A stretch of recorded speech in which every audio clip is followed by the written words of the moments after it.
5 minute পর আমি আবারও ফিরে আসলাম। আমার শাকটি হয়ে গেল। হ্যালো ভিউয়ার্স, আসসালামু আলাইকুম, welcome back to my channel. আমি আজ আপনাদের সামনে হাজির হলাম নতুন আরেকটি রেসিপি নিয়ে। আমি আজ আপনাদের সাথে আমার পছন্দের একটি শাকের রেসিপি শেয়ার করব। আমার এই রেসিপিটি যদি ভালো লেগে থাকে অবশ্যই লাইক দিবেন। আর আমি কিভাবে এই শাকটা তৈরি করে থাকি সেটার রেসিপি শুরু থেকে শেষ পর্যন্ত দেখার অনুরোধ রইল। কলমি শাক ভাজিটি করার জন্য আমি এখানে ছোট ছোট করে কুচি করে নিয়েছি কলমি শাক। ভালোভাবে ধুয়ে পানি ঝরিয়ে নিলাম। আর এখানে নিয়ে নিলাম পেঁয়াজ কুচি, রসুন কুচি, 2টা শুকনো মরিচ আর 2টা কাঁচা মরিচ। এখন আমি চুলায় চলে যাব। চুলায় একটি কড়াই বসিয়ে দিলাম। এতে এখন দিয়ে দিব আমি 2 চামচ তেল। তেলটি গরম হওয়া পর্যন্ত আমি অপেক্ষা করব।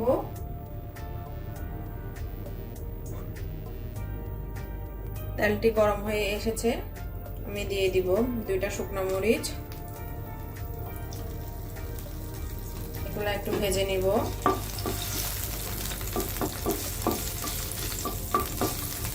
আর দিয়ে দিব রসুন কুচি, এটাও একটু লাল করে ভেজে নিব।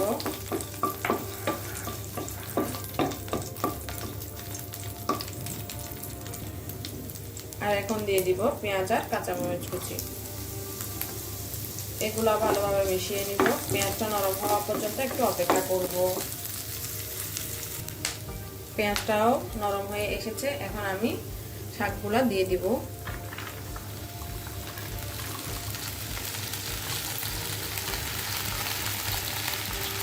এগুলো আমি ভালোভাবে মিশিয়ে নিব।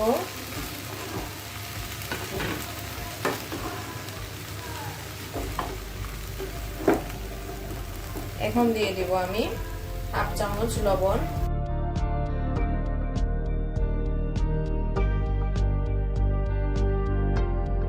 এখন এটা আমি ভালোভাবে মিশিয়ে নিব।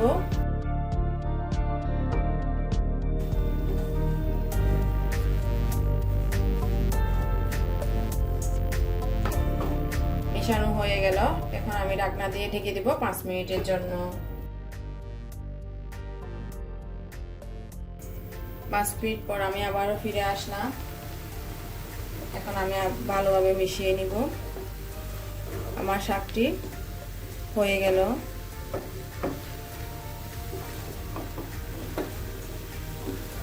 কলমি শাক কম বেশি সবাই খুব পছন্দ করে। আমার তো খুব পছন্দের একটি শাক। আমার এই শাকের রেসিপিটি যদি আপনাদের ভালো লেগে থাকে অবশ্যই বাসায় ট্রাই করবেন আর ফ্রেন্ডস এন্ড ফ্যামিলির সাথে শেয়ার করবেন। এই পর্যন্ত, আল্লাহ হাফেজ।